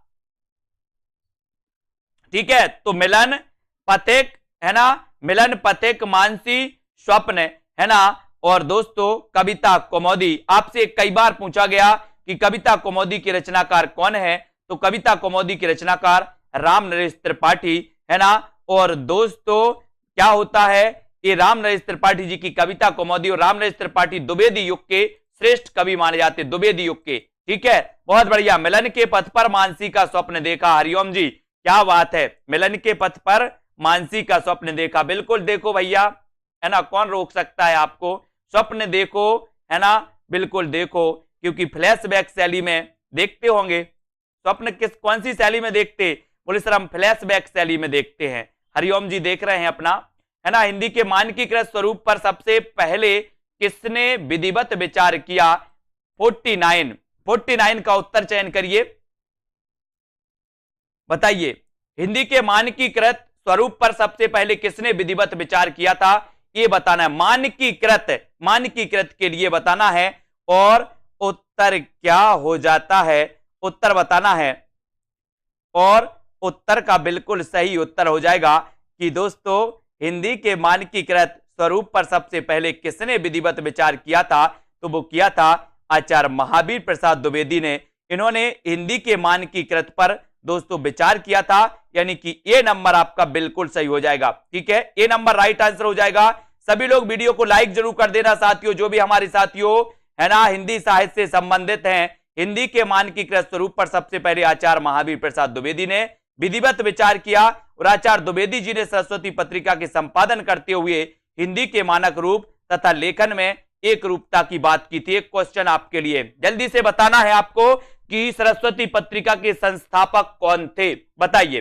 चार विकल्प नहीं दिए जाएंगे आज आपको ही उत्तर बताना है सरस्वती पत्रिका के संस्थापक कौन थे। थोड़ा सा आपसे कर लें, डिस्कशन कर लें, आज बहुत हो गया, आप लोगों ने बहुत हंसा है और हंसवाया भी बहुत है, तो बताइए क्या हो जाएगा राइट आंसर। सरस्वती पत्रिका के संस्थापक कौन थे, संस्थापक बताना है। सरस्वती पत्रिका के बारे में बात हो जाए, सबसे पहले ये दोस्तों काशी से प्रकाशित होती थी, बाद में ये प्रयाग से, है ना, बाद में ये प्रयाग से प्रकाशित हुई, ठीक है, ये भी याद रख लेना। तो सरस्वती पत्रिका के संस्थापक कौन थे, ये उत्तर आपको चयन करना है। तो कौन बता रहा है, सबसे पहले चिंतामणि घोष, है ना, बहुत बढ़िया, चिंतामणि घोष आपका बिल्कुल सही है। चिंतामणि घोष इसके संस्थापक माने जाते हैं। अब आपको दूसरा क्वेश्चन दिया जाता है कि दोस्तों सरस्वती पत्रिका के प्रथम संपादक कौन थे। देखो कुछ लोग महावीर प्रसाद द्विवेदी लगाए जा रहे हैं, भैया क्वेश्चन समझना है, इसलिए तो मैं बोलता हूं कि क्वेश्चन में कंफ्यूज है बहुत सारे लोगों में, है ना। हमने पूछा संस्थापक कौन थे, तो आपका उत्तर होना चाहिए चिंतामणि घोष, संस्थापक थे। अब आपसे पूछा कि प्रथम संपादक कौन थे, प्रथम संपादक कौन थे, तो आपका उत्तर क्या होना चाहिए, है ना, प्रथम संपादक कौन थे, तो आपका उत्तर होना चाहिए बाबू श्याम सुंदर दास प्रथम संपादक थे। और आपसे पूछा जाएगा कि 1903 में संपादक कौन बने थे, तो उत्तर क्या लगाओगे, महावीर प्रसाद द्विवेदी। ये तीन क्वेश्चन कंफ्यूजन वाले होते हैं, कभी संस्थापक पूछ लिया जाता है तो आप संपादक लगा के आते हो, कभी संपादक पूछ लिया जाता है तो महावीर प्रसाद द्विवेदी लगा के आते हो। ऐसा नहीं करना है अब आपको, है ना। संस्थापक पूछे तो संस्थापक लगाना चिंतामणि घोष, संपादक पूछे तो संपादक लगाना है दोस्तों प्रथम संपादक में श्याम सुंदर दास, और 1903 में कौन बने थे, तो क्या बताओगे, महावीर प्रसाद द्विवेदी, ठीक है, बहुत बढ़िया। अब यहां पर दोस्तों आती है एक पंक्ति और आपसे पूछी जाती है कि अधिकार खोकर बैठे रहना यह महादुष्कर्म है, न्यायार्थ अपने बंधु को भी दंड देना धर्म है। उपर्युक्त काव्य पंक्तियां किस ग्रंथ से उद्धृत मानी जाती हैं। प्रश्न क्रमांक 50, बहुत बढ़िया, सभी को धन्यवाद, है ना। सभी लोग कंफ्यूज नहीं होना, चिंतामणि घोष में, श्याम सुंदर दास में और महावीर प्रसाद द्विवेदी में एक क्वेश्चन पूछे जाते हैं दोस्तों, ठीक है। अब आपको बताना है अधिकार खोकर बैठे रहना, है ना, यह महादुष्कर्म है, और दोस्तों न्यायार्थ अपने बंधु को भी दंड देना धर्म है। ये पंक्ति किसकी है, ये पंक्ति आपको चयन करने, पंक्ति कहां से ली गई है ये बताइए, कहां से ली गई ये पंक्ति। दोस्तों ये सही उत्तर आपको चयन करना है, और आपने चयन किया है कि सर उत्तर हो जाएगा जयद्रथ वध। क्या हो जाएगा, जयद्रथ वध आपका बिल्कुल सही आंसर हो जाएगा। अधिकार खोकर बैठे रहना यह महादुष्कर्म है, न्यायार्थ अपने बंधु को भी दंड देना धर्म है। ये जो पंक्ति है ये जयद्रथ वध, है ना, ये आपको याद रख लेना। और ये जयद्रथ वध के रचनाकार भी कौन माने जाते हैं, बोले सर मैथिली शरण गुप्त, है ना। मैथिली शरण गुप्त की रचना है ये जयद्रथ वध, और द्वापर और कुरुक्षेत्र और रश्मिरथी ये दिनकर की रचना है। अब आपसे पूछा जाता है दोस्तों कि कुरुक्षेत्र के रचनाकार कौन है, रश्मिरथी के रचनाकार कौन है, तो आप बताते हो दिनकर, है ना। और एक और कंफ्यूजन है, रश्मि, है ना, रश्मि रचना किसकी है, तो रश्मि रचना दोस्तों महादेवी वर्मा की है, और रश्मिरथी रचना किसकी है, तो ये दिनकर की है। कंफ्यूज नहीं होना, है ना। इनकी जो रश्मि रचना है दोस्तों ये बौद्ध धर्म से प्रभावित मानी जाती है, किसकी, महादेवी वर्मा की रश्मि रचना बौद्ध धर्म से प्रभावित मानी जाती है। क्वेश्चन पूछा जाता है कि छायावाद में ऐसा कौन सा कवि है जो दोस्तों बौद्ध धर्म से प्रभावित था, ऐसा कौन सा रचनाकार है, तो दोस्तों बौद्ध धर्म से प्रभावित थी महादेवी वर्मा, और उनकी कौन सी रचना प्रभावित थी, तो वो थी रश्मि, है ना। अपन ने इनकी पढ़ी है ना दोस्तों, निहार रश्मि नीरजा, है ना, और सांद गीत दीपशिखा, ये सारी रचनाएं आती महादेवी जी की। और उनकी दोस्तों यामा पढ़ी है अपन ने, यामा जो रचना पढ़ी है दोस्तों इनका काव्य संग्रह माना जाता है। और 1982 में यामा के लिए कौन सा पुरस्कार मिला था, बोले सर एकमात्र महिला, एकमात्र लेखिका जिन्हें की दोस्तों किसी पुस्तक के लिए, किसी रचना के लिए ज्ञानपीठ पुरस्कार मिला था, तो वो लेखिका थी कौन सी थी? महादेवी वर्मा। कभी आपसे क्वेश्चन बनेगा कि हिंदी साहित्य में एकमात्र लेखिका जिन्हें की किसी रचना के लिए ज्ञानपीठ पुरस्कार मिला, तो वो एकमात्र लेखिका थी महादेवी वर्मा, जिन्हें यामा के लिए मिला था 1982 में। सबसे पहले 1968 में मिला किसे? चिदंबरा के लिए, जो कि दोस्तों पंत जी की रचना थी। फिर उसके बाद 1972 में मिला दोस्तों किसे? उर्वशी के लिए। और उर्वशी रचना किसकी थी? दिनकर जी की। और एक उर्वशी काव्य रचना जयशंकर प्रसाद की भी है, उर्वशी एक दिनकर की भी है। कंफ्यूज नहीं होना, बहुत सारे लोग यहां कंफ्यूज हो जाते हैं। और 1978 में मिला था कितनी नाव में, कितनी बार के लिए? और 1982 में मिला था किसे? महादेवी वर्मा को, यामा के लिए। इन सारी को आपको याद रखना है दोस्तों, ठीक है। हम कौन थे, क्या हो गए और क्या होंगे अभी, आओ विचारें आज मिलकर ये समस्याएं सभी। उपर्युक्त काव्य पंक्तियां किस कवि की मानी जाती हैं? बताइए। 4 विकल्प हैं। प्रश्न क्रमांक 51 का आंसर आपको चयन करना है कि हम कौन थे, क्या हो गए और क्या होंगे अभी। ये पंक्ति किसकी है? ये पंक्ति सभी लोग बताना है और उत्तर क्या हो जाएगा। ये पंक्ति कहां से ली गई दोस्तों? और ये पंक्ति आपने बहुत बढ़िया तरीके से बताया है कि सर ये जो पंक्ति है, ये पंक्ति मैथिली शरण गुप्त की है। यानी कि बी नंबर आपका मैथिली शरण गुप्त बिल्कुल सही आंसर है। जिन भी साथियों ने बताया उनका आंसर बिल्कुल सही है ना? बी नंबर आपका राइट आंसर। हम कौन थे, ये समस्याएं, है ना, सभी बाग की पंक्तियां मानी जाती हैं दोस्तों गुप्त जी की। और प्रकाशन काल की दृष्टि से मैथिली शरण गुप्त के काव्य ग्रंथों का सही अनुक्रम आपको बताना है। बताइए। प्रश्न क्रमांक 4 और 4 में आपको पता है, 4 में बताना है दोस्तों आंसर क्या हो जाएगा। मैथिली शरण गुप्त के काव्य ग्रंथों का सही अनुक्रम चयन करना है। जो भी हमारे साथी जूनियर टेट एग्जाम की तैयारी कर रहे हैं, मैं एक लास्ट में बहुत अच्छी टिप्स भी दूंगा, है ना। पढ़िए और निरंतर अध्ययन करिए। ये क्लास रोज अपनी 9 बजे होती है दोस्तों। हिंदी साहित्य की कंटिन्यू 1 साल से चल रही है और 1 साल तक आगे तक चलती रहेगी, ठीक है। पढ़ते रहिए। जिन भी साथियों को कोर्स में एडमिशन लेना, कोर्स में एडमिशन लीजिए। मात्र 1200 रुपए कोर्स की प्राइस अपन ने रखी है, जो दोस्तों सभी के लिए ज्यादा नहीं है ना, क्योंकि 3-3, 4-4 हजार आपको हिंदी साहित्य में लग रहे हैं। लेकिन दोस्तों ये अपना क्या चलता है यहाँ पर, बोले सर सुदामा पांडे का प्रजातंत्र चलता है, ठीक है। तो 1200 रुपए में आप दोस्तों आज ही एडमिशन लें और बढ़िया तरीके से अपनी पढ़ाई चालू कर दें, जहां पर आपको टेस्ट भी, व्याकरण भी, है ना, ट्रिक भी, विस्तृत अध्ययन भी, सब कुछ, ठीक है। प्रकाशन काल की दृष्टि से मैथिली शरण गुप्त के काव्य ग्रंथों का सही अनुक्रम क्या है? तो अनुक्रम है जयद्रथ वध, पंचवटी, यशोधरा और विष्णुप्रिया। ये इनकी दोस्तों क्रम माने जाते हैं। जयद्रथ वध 10, पंचवटी 25, यशोधरा 32, है ना, और विष्णुप्रिया 57, ये माने जाते हैं। तो इनके लिए तो बोले सर हम तैयार थे पहले से, है ना। तो ये याद रख लेना दोस्तों। कभी कभी जयद्रथ वध की रचनाकार कौन है? तो मैथिली शरण गुप्त। पंचवटी के रचनाकार कौन है? मैथिली शरण गुप्त। यशोधरा किसकी रचना है? तो यशोधरा ये खंड काव्य माना जाता है, इसको भी याद रख लेना है, ठीक है। अब यहां पर याद रखेंगे कि विष्णुप्रिया के रचनाकार कौन है? तो विष्णुप्रिया याद रख लेना। कई बार दोस्तों कंफ्यूज होते लोग, बोले सर रसिक प्रिया केशव दास, है ना, रसिक प्रिया केशव दास। और दोस्तों विष्णुप्रिया ये दोस्तों मैथिली शरण गुप्त की कवि प्रिया के रचनाकार भी कौन माने जाते हैं? केशव दास, ठीक है। बहुत बढ़िया तरीके से दोस्तों आज अपने पढ़ा, है ना। अब आपके लिए थोड़े से कुछ मैं पूछ लेता हूं। आज अपन ने द्विवेदी युग के बारे में पढ़ लिया है। द्विवेदी युग के कुछ और प्रश्न हैं जिनके बारे में अपन यहां पर चर्चा करेंगे, है ना, कि द्विवेद खड़ी बोली का पहला महाकाव्य कौन सा है?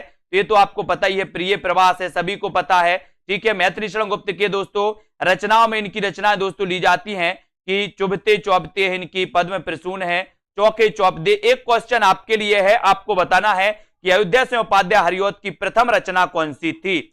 अयोध्या से उपाध्याय हरिऔध की प्रथम रचना कौन सी थी? जल्दी से बताइए। ये महाकवि कहे जाते हैं, खड़ी बोली के प्रथम महाकवि। चयन करिए और कमेंट में लिखिए फटाक से। देखते हैं सबसे पहले कौन उत्तर बताता है। अयोध्या से उपाध्याय हरिऔध की प्रथम रचना कौन सी थी? कमेंट में लिखना है। भारत भारती तो सभी को पता है, लेकिन हरिऔध के बारे में आपको बताना है कि कौन सी रचना प्रथम थी। प्रथम कौन सी थी ये बताइए। और प्रथम रचना के बारे में पूछा गया, तो प्रथम रचना कौन सी थी हरिऔध जी की? बताइए। मंजू यादव जी, रविंद्र जी, करम संधू जी, रश्मि सिंह जी, बताइए। सुनील शर्मा, सीता देवी जी, बहुत बढ़िया आंसर आया है। कुछ लोग रस कलश बता रहे हैं, रस कलश नहीं बताना है, अपन को बताना है दोस्तों अयोध्या से उपाध्याय हरिऔध की जो रचना थी वो रचना कौन सी थी? कृष्ण शतक। कौन सी रचना थी? कृष्ण शतक। इसको याद रखेंगे। कृष्ण शतक रचना थी दोस्तों किसकी? अयोध्या से उपाध्याय हरिऔध की, और ये प्रथम रचना मानी जाती है इनकी, ये आपको याद रख लेना है। ठीक है, बहुत बढ़िया, सभी लोगों ने राइट आंसर बताया है। कृष्ण कलश नहीं थी इनकी पहली थी कृष्ण शतक। याद रख लेना, कंफ्यूज नहीं होना। कृष्ण शतक इनकी प्रथम रचना थी हरिऔध जी की। इन्हें कवि सम्राट भी कहा जाता है। इन्हें क्या कहा जाता है? कवि सम्राट। कवि सम्राट की उपाधि दी गई थी दोस्तों नागरी प्रचारणी सभा द्वारा, है ना? किसे? अयोध्या से उपाध्याय हरिऔध को। याद रख लेना हरिऔध जी के बारे में। और दिवस का अवसान समीपता, गगन था कुछ लोहित हो चला, किस कवि की पंक्तियां हैं? बताइए, दिवस का अवसान समीपता, गगन था कुछ लोहित हो चला, किस कवि की पंक्तियां हैं? ये आपको चयन करना है। कल सुबह 9:30 बजे पूरा द्विवेदी युग की एक पूरी क्लास आएगी दोस्तों। सुबह 9:30 बजे मैराथन क्लास आएगी, है ना? उसको भी आप देखें, पूरा द्विवेदी योग के लिए आपको प्रेषित किया जाएगा। एक बार में द्विवेदी योग को कंप्लीट करिएगा, ठीक है? जितने भी महत्वपूर्ण प्रश्न होते हैं सुबह 9:30 बजे जो क्लास आती है उसके दौरान, ठीक है? तो दिवस का अवसान समीपता, गगन था कुछ लोहित हो चला, ये पंक्तियां पूछी जाती हैं। तो बोले सर ये पंक्तियां तो हैं हरिऔध की। किसकी हैं? हरिऔध, अयोध्या से उपाध्याय हरिऔध की है। दिवस का अवसान समीपता, गगन था कुछ लोहित हो चला, ये पंक्ति हरिऔध की है, और उत्तर हो जाता है ए नंबर। ठीक है, ये जिन्होंने बताया खड़ी बोली का प्रथम महाकाव्य। लेकिन दोस्तों इस प्रिय प्रवास के लिए रामचंद्र शुक्ल ने महाकाव्य नहीं माना, है ना? ये प्रिय प्रवास खड़ी बोली का प्रथम महाकाव्य। लेकिन अगर कभी आपसे पूछा जाए कि ये दोस्तों रामचंद्र शुक्ल ने इसे महाकाव्य नहीं माना, सभी लोग लाइक जरूर करेंगे। और दोस्तों ऐप जरूर डाउनलोड कर लें, सेल्फ स्टडी क्लासेस। ठीक है, आपको क्या करना है? आपको दोस्तों क्या करना है? प्ले स्टोर में सर्च कर लेना है सेल्फ स्टडी क्लासेस। ठीक है, तो आप सेल्फ स्टडी क्लासेस अगर डाउनलोड कर लेते हो तो दोस्तों आपके लिए कोर्स भी लॉन्च किया गया हिंदी साहित्य का। बहुत ही अच्छा, सबसे अच्छा कोर्स अभी तक आपको कहीं नहीं मिलेगा। ऐसा कोर्स दोस्तों सब तरीके से आपके लिए बहुत अच्छा रहेगा। दोस्तों बहुत सारे स्टूडेंट को ऐप डाउनलोड नहीं करते बन रहा है, या फिर कर भी लिया है तो कोर्स भी नहीं देख पा रहे हैं। तो मैं आज उनको बता दूं कि ये जो सेल्फ स्टडी क्लासेस इस प्रकार से जब आप प्ले स्टोर से करते हैं तो ये आपका वेल जो है आइकन उसमें लगा हुआ है ना? तो इस प्रकार से सेल्फ स्टडी क्लासेस आपको सर्च करना है और ऐसे आइकन में आपको ऐप मिलने वाला है। ठीक है, तो दोस्तों हम देखें कि प्ले स्टोर में आपको इस प्रकार से दिखेगा ये सेल्फ स्टडी क्लासेस। ठीक है, ये प्ले स्टोर में आपको सेल्फ स्टडी क्लासेस का ऐप दिखने वाला है। ठीक है, ये इमेज उसमें डली है, ये आइकन, ये लोगो उसमें डला है। ठीक है, अब दोस्तों इसको इंस्टॉल करना है, यहां से आप इंस्टॉल करेंगे। ठीक है, अब इंस्टॉल करेंगे तो वहां पर आपको नंबर मांगेगा, जीमेल नंबर मांगेगा, तो आपको ओटीपी आएगा, तो आप रजिस्टर करके आगे बढ़ेंगे।